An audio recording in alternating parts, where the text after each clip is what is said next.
नमस्कार, मैं हूं श्वेता झा और आप देख रहे हैं आज तक। इस वक्त की बड़ी खबर आपको बता दें, पेट्रोलियम मंत्रालय की जासूसी के मामले में पत्रकार शांतनु सैकिया ने कोर्ट जाते वक्त मीडिया के सामने कहा है कि वो पूरे मामले की खुद जांच कर रहे थे।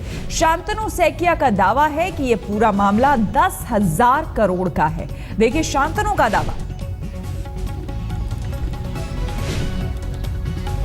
I was doing a cover-up. They are doing a cover-up operation. It's a 10,000 crore scam.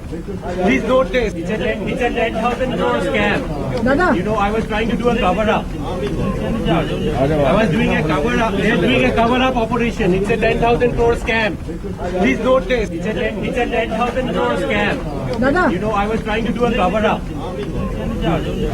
तो शांतनु सैकिया को आज जब कोर्ट में पेश किया गया तो कोर्ट ले जाते वक्त पेशी के दौरान उससे पहले ही शांतनु सैकिया ने ये बात कही। उन्होंने कहा कि दरअसल वो खुद इस पूरे मामले की जांच कर रहे थे और ये पूरा जो पेट्रोल मंत्रालय की जासूसी का मामला है उसमें उन्होंने कहा कि ये 10,000 करोड़ का पूरा स्कैम है।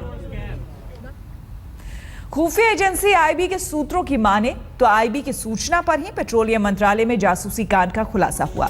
आईबी सूत्रों का कहना है कि इस केस में आईबी पिछले 6 महीने से काम कर रही थी और प्रधानमंत्री कार्यालय आईबी के सीधे संपर्क में था, यानी कि पीएमओ के सीधे संपर्क में आईबी जो था वो था। आईबी सूत्रों की माने तो इस मामले में गृह मंत्रालय को भी लूप में लिया गया था। बताया जा रहा है कि आईबी की सूचना के बाद ही वहां सीसीटीवी कैमरे लगाए गए थे। सूत्रों की माने तो इस मामले में पेट्रोलियम मंत्रालय में संयुक्त सचिव के पद पर तैनात 2 अधिकारी भी घेरे में हैं। आपको बता दें, जितने लोगों की अभी तक गिरफ्तारी हुई है इस पूरे मामले में, उसमें 3 डायरियां भी बरामद हुई हैं पुलिस को, दिल्ली पुलिस को। और उसमें बताया जा रहा है कि कई ऐसे अधिकारी जो कि सरकारी, कई ऐसे कर्मचारी भी हैं और कई ऐसे उच्च पद पर बैठे हुए अधिकारी हैं जिनके नाम और फोन नंबर, साथ ही पता, डिटेल सब कुछ उसमें है। अब इसमें ये जांच करने की जा रही है और पता लगाने की कोशिश की जा रही है कि उनके किस तरह से लिंक थे। तंसीम हैदर हमारे साथ फोन लाइन पर जुड़ चुके हैं, हमारे संवाददाता, उनसे और जानकारी लेते हैं।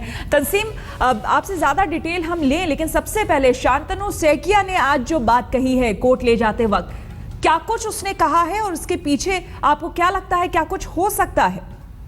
देखिए, शांतनु का जब मीडिया के सामने आया तो उन्होंने ये खुल के बोला कि वो इस मामले में जासूसी नहीं कर रहे थे, बल्कि उनका ये कहना था कि वो इस मामले के में कोई घोटाला है जिसको उजागर करना चाहते थे। वो घोटाला 10,000 करोड़ रुपए के करीब का है, जिसमें कई कंपनियां इन्वॉल्व हैं, कई कारपोरेट्स इन्वॉल्व हैं, कई बड़े अफसर इन्वॉल्व हैं। लेकिन उनके कहे पे यकीन अभी फिलहाल इसलिए नहीं किया जा सकता क्योंकि शांतनु अभी पुलिस के ट्रैप में है, पुलिस के जाल में है। लेकिन फिलहाल जो चीजें सामने आ रही हैं वो उनके खिलाफ आ रही हैं, क्योंकि वो इन लोगों के साथ इन्वॉल्व थे जासूसी में। अब किस मकसद से कर रहे थे, उनका कहना है कि वो 10,000 करोड़ का घोटाला उजागर करना चाह रहे थे। ये तो इन्वेस्टिगेशन का विषय है कि उनका कहना कितना सच है, लेकिन फिलहाल वो इस पूरे जाल में फंसे हुए नजर आ रहे हैं।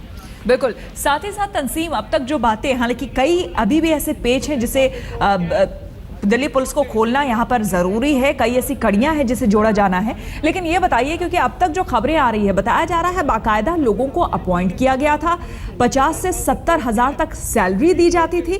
तो और शांतनु सैकिया की जो कंपनी थी, जो वो कंपनी चला रहे थे, उसके अगर आप जो उस कंपनी के अगर डिटेल्स पढ़ें तो उसमें खुद लिखा गया है पेट्रोलियम मंत्रालय या फिर ऊर्जा मंत्रालय, इससे जुड़ी हुई जितनी भी जानकारी है, जितने भी न्यूज़ है, वो इकट्ठा करते हैं।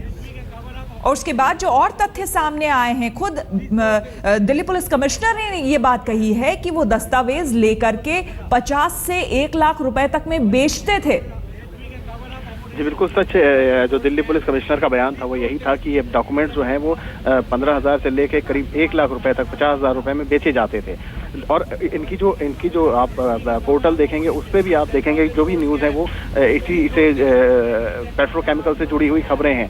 लेकिन जांच का विषय है, जो 5 अधिकारी कल रात में गिरफ्तार किए गए हैं अलग अलग कंपनीज के, RIL के और उसके बाद SR के, तो उनको आज अभी पेश किया गया है कोर्ट में और उनकी पुलिस रिमांड मांग रही है। और रिमांड बहुत बहुत शुक्रिया आपका तमाम जानकारी के लिए। आगे भी अपडेट लेंगे।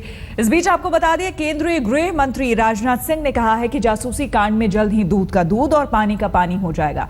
राजनाथ सिंह का कहना है कि दिल्ली पुलिस पूरे मामले की जांच कर रही है और इस मामले में किसी भी दोषी को बख्शा नहीं जाएगा। केंद्रीय गृह मंत्री का कहना है कि पेट्रोलियम मंत्रालय में जासूसी का खेल लंबे समय से चल रहा था और अगर सरकार सजग नहीं होती तो इस कांड का खुलासा नहीं हो पाता।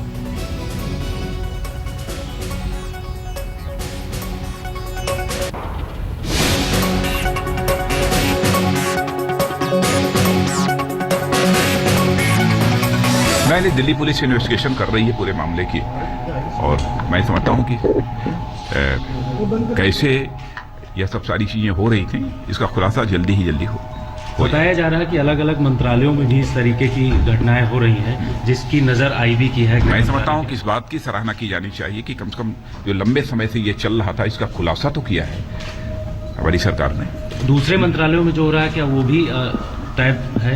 यदि हम सजग न होते, इस मामले में सचेत न होते, तो मैं समझता हूं कि इसका भी खुलासा न हो पाता। सर, मिडिलमैन का काफी यहाँ पे वो मतलब इन्वॉल्वमेंट होते हैं, काफी सालों से डिफेंस में हो सकता है किसी भी पॉसिबिलिटी को मैं रूल आउट नहीं करना चाहता हूं, लेकिन ये सब सारी चीजें लंबे समय से चल रही होंगी तभी ऐसी परिस्थिति पैदा हुई और उसकी जांच हो रही है और बिल्कुल दूध का दूध पानी का पानी हो जाएगा और जो भी दोषी हैं वो बख्शे नहीं जाएंगे।